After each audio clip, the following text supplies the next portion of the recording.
Hey guys, welcome to That Florida Feeling. How is everybody this week? I hope everybody's good. I am doing so much better. I want to say thank you to everybody for the past basically month who has supported this podcast, who has reached out to see how I'm doing. And thank you to everybody who's listened still completely through the shorter podcast, through the replays, while I got sick, got moved, got sick again, and has been recovering. Thank you to Shelly, to Nancy, to Keb, to everybody who reached out and asked how I was doing, to those of you who have been amazing on the Facebook groups and pages and Instagram, and those who have liked and subscribed and followed and reviewed. You guys are simply amazing. Thank you for sticking with the podcast. I'm sorry that was just a really rough month, but I'm back. I'm better. We have a really fun new year ahead of us.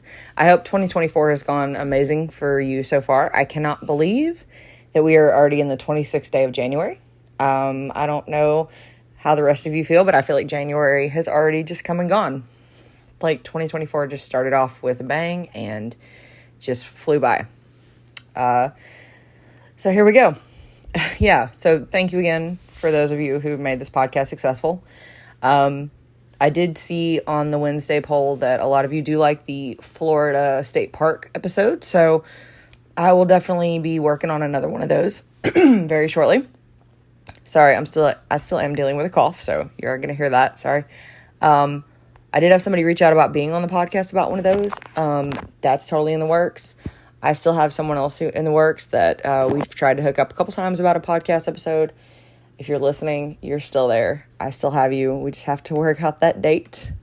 So I do have a couple fun things coming up, guys. So yeah, keep on the lookout. But today we're going to talk about something really fun. Something that I think is a really interesting place in Florida. I know it's kind of a controversial topic. I know, especially in Dade County, that there's another thing down there that's really controversial lately. But I'm not talking about it. I will talk about it in another topic.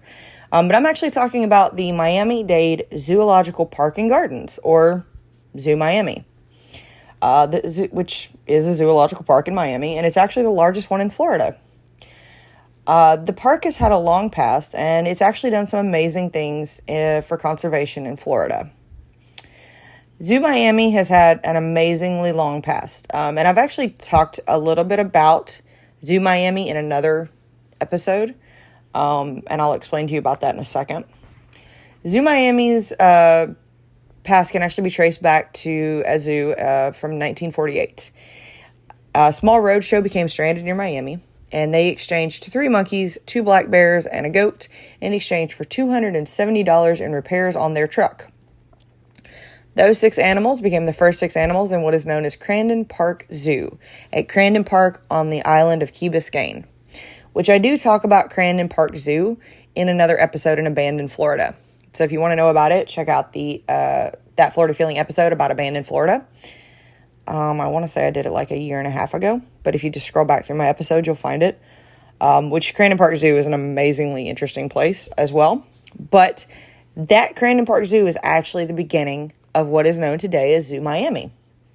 And that park was located just off the coast of downtown Miami, off Key Biscayne.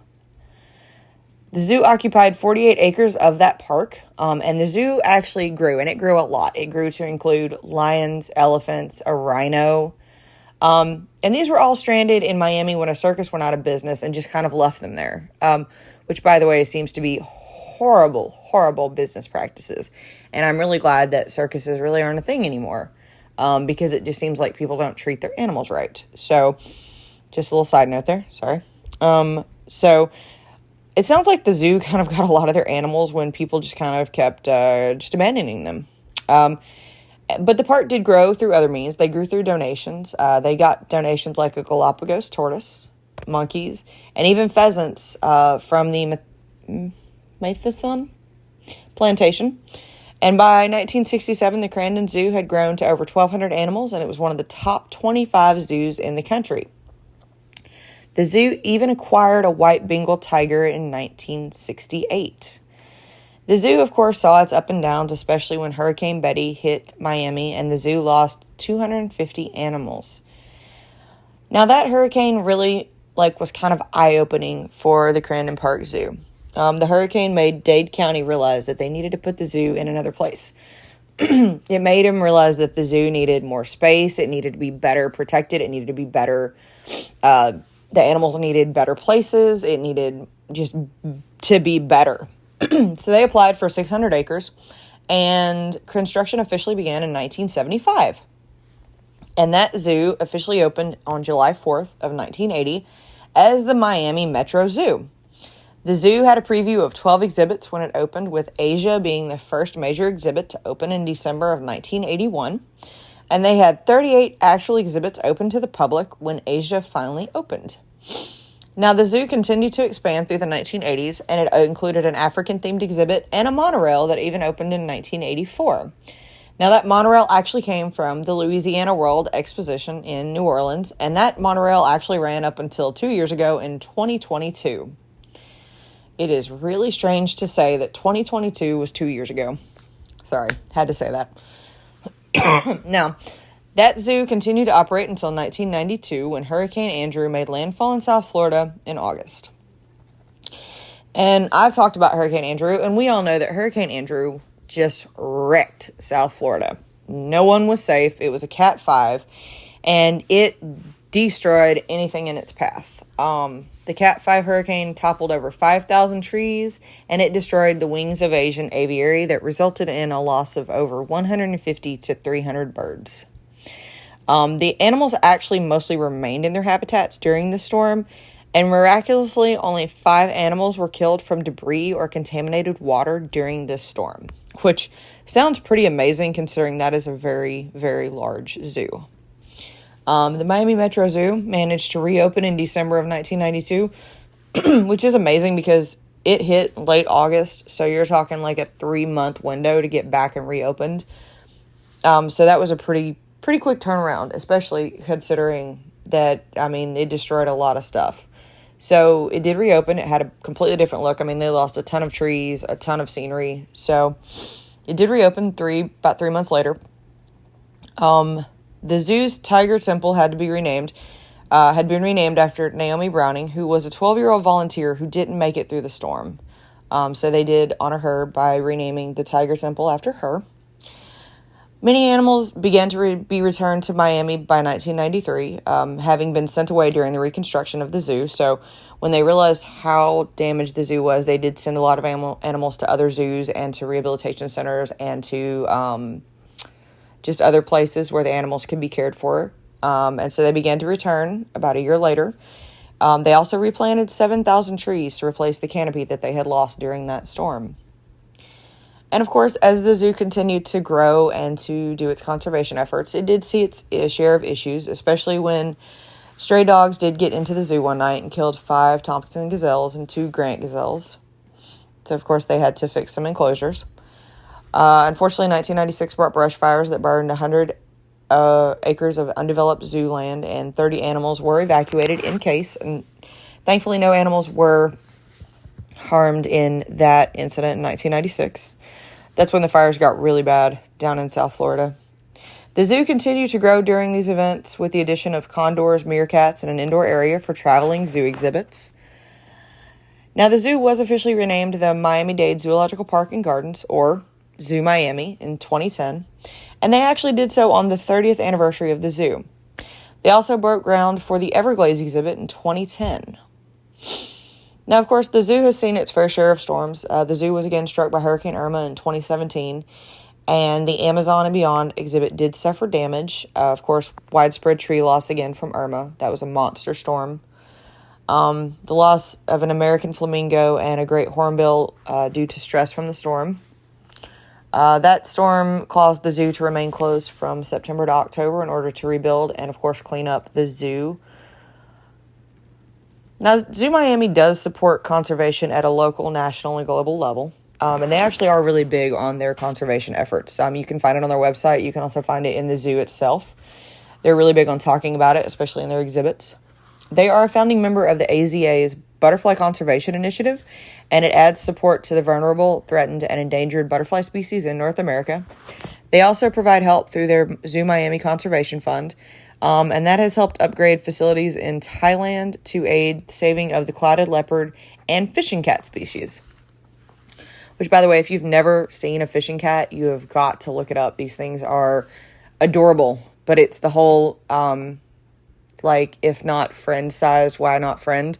It's a cutest little cat ever, but it will just rip you to pieces. Sorry. But Zoo Miami is very big on conservation. They also, I think, do stuff with the Florida panther as well. Now, the zoo has 5 main exhibit sections in their zoo. They have the Florida section, Mission Everglades, Asia, Africa, Amazon and beyond, and of course Australia.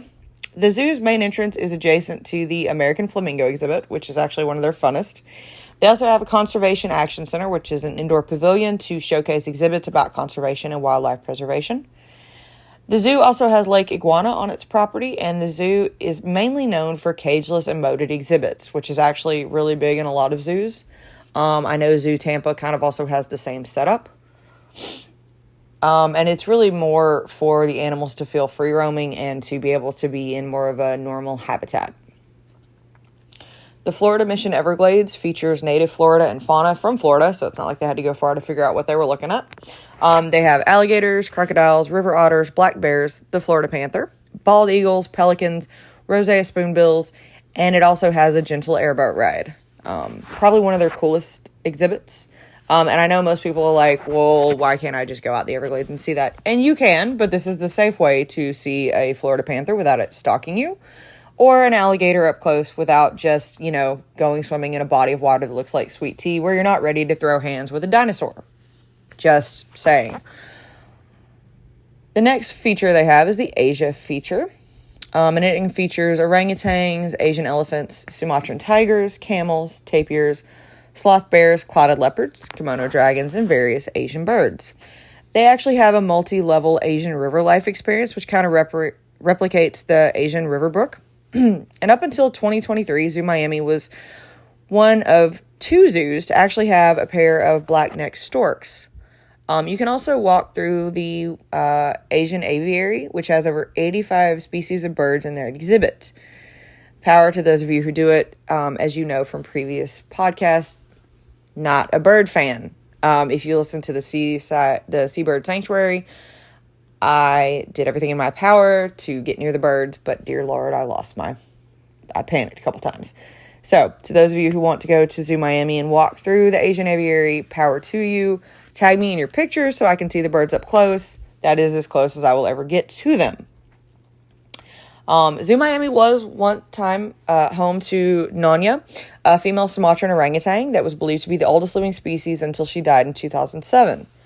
The zoo was also home to Carlita, a 21-year-old white Bengal tiger who unfortunately called the zoo home until she died in 2013. The zoo does call the African exhibit home, which is a really cool loop that offers exhibits of different animals in Africa. You can see giraffes, pygmy hippos, zebras, ostriches, lowland gorillas, and servals. I love servals. I think they're adorable little animals. I know they could probably rip my face off, but they're cute. The African exhibit also has a really cool Oasis grill in the African Loop, which is a great place to grab a snack. And Zoo Miami is also one of the most diverse collections of hoofed animals in the U.S. So you can see the giraffes and the zebras running around. I think the pygmy hippos are really cute. I know they can also run like 80 miles an hour and take you out in a heartbeat, but they're really cute. They're cute to look at from afar. Amazon and Beyond is another group of exhibits that was opened in 2008. It is a collection of South American animals. They have the flora and fauna from South America, and they have 4 distinct areas in this exhibit. Amazon and Beyond is divided into Village Plaza, Cloud Forest, Amazon Flooded Forest, and Atlantic Forest. And each of these areas really represents a native habitat that are found in the Amazonian region. You can see giant otters, jaguars, crocodiles, giant anteaters, howler monkeys, sloths, fruit bats, and various Amazonian fish. I love sloths. Sloths are so cute. They take forever to do anything, but they are just adorable. Australia is the last set of exhibits in the zoo, and they show off animals really from Australia, Oceania, and the Pacific Islands. You can see koalas, wombats, cockatiels, and kangaroos. They also have the Sami family amphitheater in the Australian part of the zoo, which is kind of where you can see fun little shows and things like that. Now, you can also follow a trail near the Australian area to see the Galapagos giant tortoise, red river hogs, warthogs. Hey, maybe Puma's hanging out in there. And Visayan warty pigs. I should have looked that up. I don't even know what a warty pig is. Gonna have to Google that next. The Zoo Miami Foundation is a nonprofit that is set up to support the zoo. And the Zoo Miami has a lot of fun events throughout the year. They have a holiday event that just ended called Zoo Lights during November and December. You can see holiday displays, carolers, and a 26-foot tree. You get to meet Santa. If you're not into Santa, you can also meet the Grinch. They also do fun special animal appearances throughout the time. So next year, go ahead and set up the idea that I'm going to go to Zoo Miami. They do prefer if you purchase tickets on their website, which I'm pretty sure every place does now, zoomiami.org. Tickets start at $22.95 for a day pass. And of course, hours vary depending on the season and the zoo event, so always check their website to see what's going on. You can also kind of visit their website to see like the map of the zoo, what animals they have, what's open that day, get an idea of where to eat and fun souvenirs, things like that. This really is a really cool zoo. Of course, they have a lot of fun gift shops and places to eat if you get hungry during your day. They have a sit-down restaurant, grab and goes. And of course, they have an entire shop that has 20 flavors of ices. I'm not going to lie, I didn't know that there were 20 different flavors of ices until I was looking at their website. Of course, they have little carts for bites on the go, popcorn, and, things that you can just take with you so you don't miss any of their fun exhibits. I'm not going to lie to you, Zoo Miami is in South Miami. It's actually near Cutler Bay. So if you are planning on visiting this, it is not near South Beach. It is not near downtown. I made this mistake. I was like, I'm going to be on South Beach. I'm just going to hop over to Zoo Miami. No. It is not close. It is not a cheap Uber ride. It does not work that way. Zoo Miami is its own kind of little day trip. Like, if you're going to go, you're going to go. It is not near a majority of things in Miami. So just be aware of that. You're going to have to drive there. So, or pay for a really expensive Uber ride. So, plan accordingly. I did not. But that's okay. I'm telling you so that you can. Just be aware of it. So, yeah, that is Zoo Miami. I just wanted to introduce you guys to somewhere else new in Florida. Especially if you're going to be in Miami or in the South Florida area. Like, say you take a cruise and you're going to be in Miami for the day. What's something fun? Go check out Zoo Miami. But thank you for listening for this amazing zoo in Florida. It has a long history of helping animals and surviving hurricanes. Of course, you can check out Miami or South Beach, and after the fun day at the zoo, hop over to South Beach, get a great Cuban, hang out on a beautiful beach. But you know what? While you're in Miami, in the zoo, anywhere over there, just be prepared to run into tourists, families, and of course, unfortunately, Florida Man. Today's Florida Man is actually from Miami.